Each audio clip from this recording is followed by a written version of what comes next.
Hello, everyone. I am David Sitchy for the Octagon, and today I'm here with Avi again for our second installation of Current Events with Avi, where we'll be discussing world news with some commentary by us. Hi, I'm Krishna. Okay, so today let's start out with TikTok. Ooh, it is a very popular video sharing platform that has really ballooned in popularity in the past few months. Its users can share 15-second videos to people all over the world, and that's really helped with its popularity. It's quick, and yeah. The big news with it is that it is currently being sued by a student in California, actually. So now the lawsuit I find is a little interesting in the sense that I don't think there's that much going on with it. Avi, how much do you know about the lawsuit? I'm not exactly the best versed in this lawsuit. I mean, I know about TikTok in general, but in terms of like how this could be a national security threat, I'm not exactly the best versed. Okay. Well, yeah, that is part of it. Her specific lawsuit is that TikTok created an account for her without her knowledge and then, recorded her data and, used it or stored it. So, unrelated to the whole, spying thing or whatever, this lawsuit doesn't seem to have any real grounds to me. I mean, like, I don't see how TikTok created an account for her just like that. You, as a user, you have to go through some steps to even start the app. I would think that it's kind of unprovable that TikTok created the account versus her. I think that's yeah, but that's also not the entire case, right? Yeah, no, that I It's mean, also that like they're transferring and taking user data knowledge without mhm, users' knowledge, and mhm, especially to a U.S. adversary, which is mhm. in China. Yeah, so Um, that's the other half of the lawsuit is that they are illegally, covertly taking your data. But I mean, for me, I'm also a little skeptical about that claim. When you sign up for like any app, any social media, there's that big giant terms of agreement page that comes up that nobody reads. You just click I agree and you start using the app yes, or it's your certainly the thing. biggest lie on the internet when I say Yeah. terms of service. I hmm agree. But then, like, I mean, like, even if everything in those terms of agreements aren't 100% enforceable, the basic principle that you're using their app, they're collecting data on you, and they're going to store it, with their company does not seem very absurd and doesn't seem, very challengeable to me. That is true, and I think part of why this case she might even be bringing it up just to, in a lot of ways, get back at China. It might not even be a privacy concern for her. It just might be, I don't like what China's doing in general. It just could just be a protest sort of case. hmm Yeah, and I guess that ties nicely into a bill that recently was passed. So, a comment about that a bit? Yeah, so there was a bill that was unanimously passed in the Senate, and basically, oh, maybe not unanimously, but it was passed in the Senate, and essentially it was a U.S. bill demanding the closure of so-called quote unquote re-education camps for Uyghur Muslims in northern China. It also threatened sanctions against the Communist Party officials blamed for abuses. Mm. So yeah, that bill was passed in the House with a 4-7 to 1, so it was the one abstainer. But Yeah, the abstainer, from what I understand, it wasn't that they don't agree with it on principle. They just disagree with the principle of like kind of interacting with foreign nations in that sense. So yeah, like a kind of isolationist policy sort of thing, yeah. from what I understand. So definitely an outlier. hmm Of course, China does do genetic tests on these minorities in these camps. Now, they're concerned by policy activists and people in the scientific community is that Beijing could use its growing knowledge about these people to spy on and continually oppress this religious minority in China. hmm Yeah, that is definitely concerning. Just, I mean, in general, the treatment of these people. And the other thing to consider unrelated to that, well, I guess partially related, is how this will impact current trade Trade negotiations. negotiations, I yeah. mean, obviously, China is not a big fan of a country saying you guys are terrible, you're doing the wrong thing, and have responded accordingly by calling the U.S. out on this. Yeah, I think I have sort of a bit of an issue by, with this, the U.S. saying, okay, you can't do this human rights violation in Hong Kong, stop doing this stuff with the Uyghur Muslim camps, because they don't really do that much. If the U.S. is willing to call out China for their abuse of power, then the next logical step would be to take action, right? But then they're like, oh no, but there's trade talks, so we can't do that. So I don't really see the point of all these, these condemnations of Chinese actions if they're not going to do anything about it. I mean, right?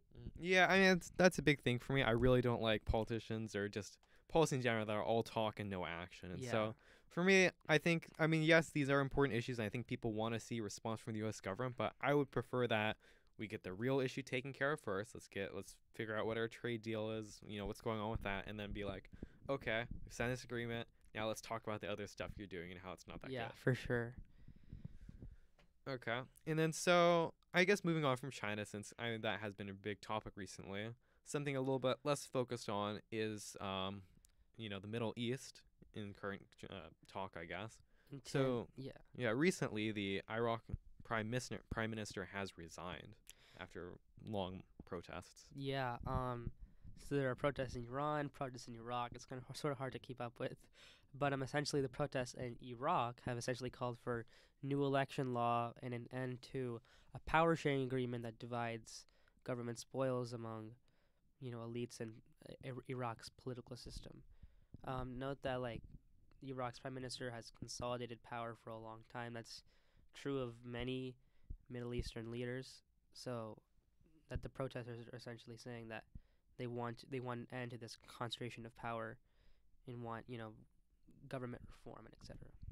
Yeah, and I mean, other part of the protesting is concerns about political interference from Iran itself, which is, another nation that's going through a bit of trouble right now with some recent say the least. policy changes.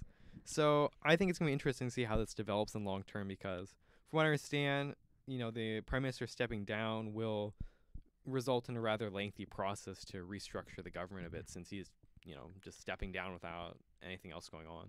Yep. So moving on to one of the topics that are probably on everybody's mind at this point is the 2020 Democratic nomination.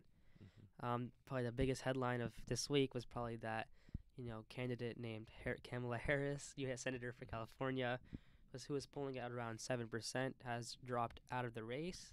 She is essentially the first notable candidate to leave this race.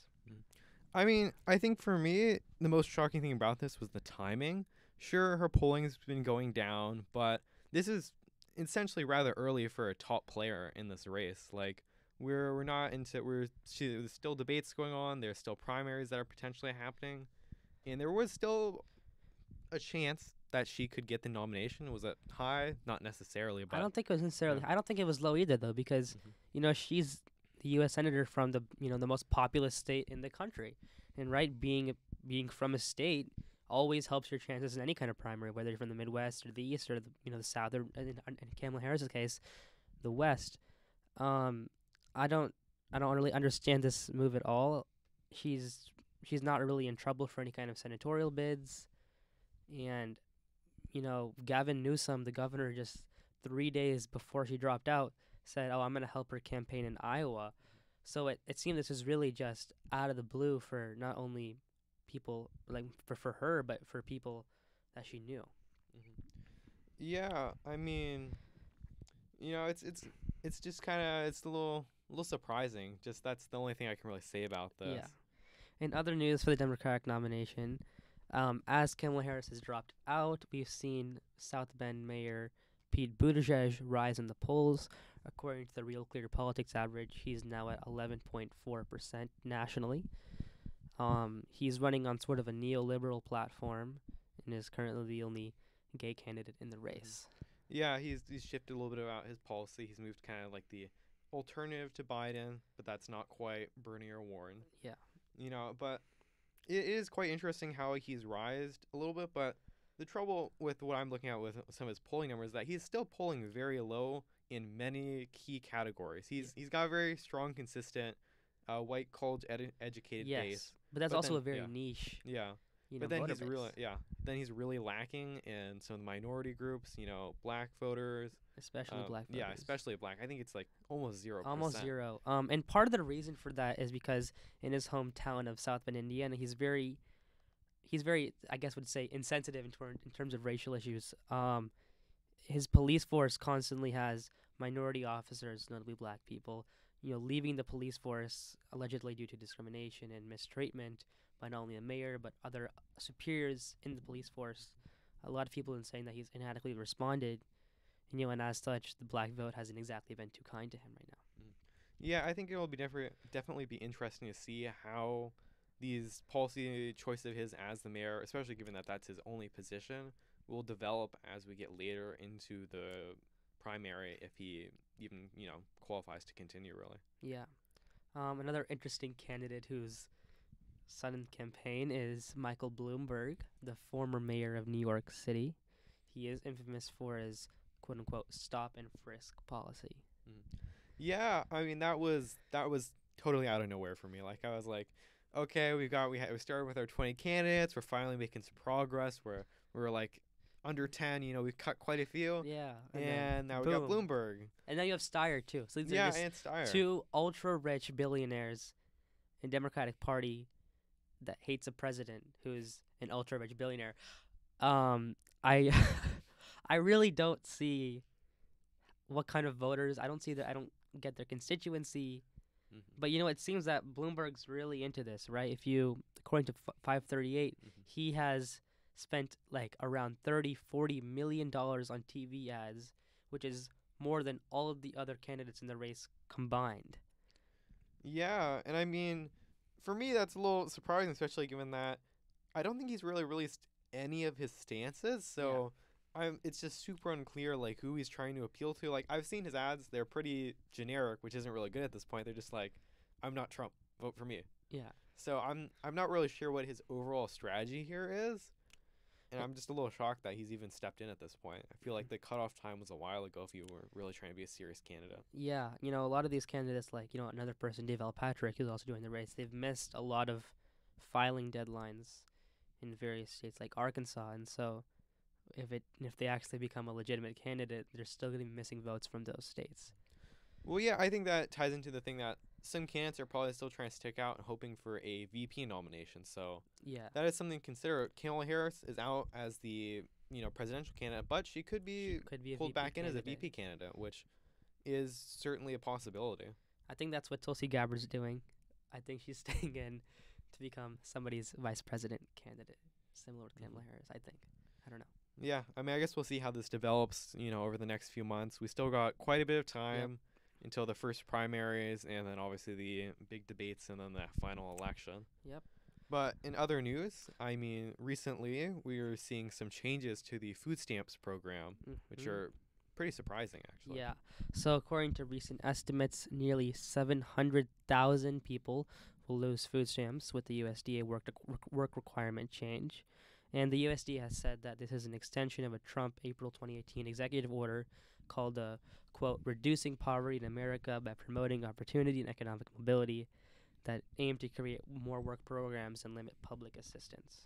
So essentially what the change was, there used to be some exemptions for work requirements that would allow states to say, it's tough for you to find a job or some other issues, so you'll still qualify for the program even though generally you're supposed to work. But essentially this change has rolled back those exemptions. Yeah. And so now, as a result, we're seeing these big potential losses in the program. So these exemptions were for states that had over 6% in unemployment. So that's really just going to hurt states that have these high unemployment rates. And honestly, I'm really against this, what the USDA has done, because I see what Trump's trying to do, right? He's trying to say, okay, we don't want people depending on food stamps, so we're going to give them more economic opportunities and give them jobs. But the issue with this USDA work requirement change is that it doesn't do any of that, right? It doesn't actually do anything in terms of providing economic opportunity. And in reality, I think it's just going to strip people from accessing benefits, especially those who are, seasonal or part-time workers.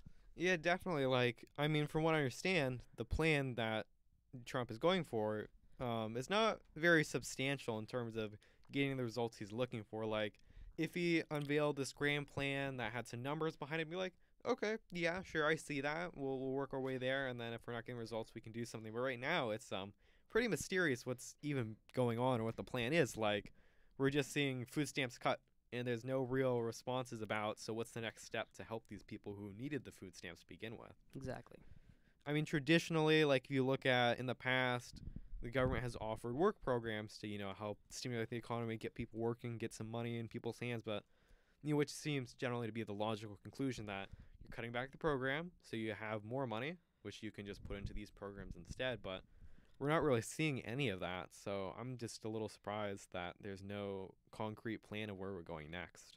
Yep. So I think that we're going to try and keep it short this time. So that's all we're going to cover for today. So thank you for listening, and please tune in next week for our next podcast.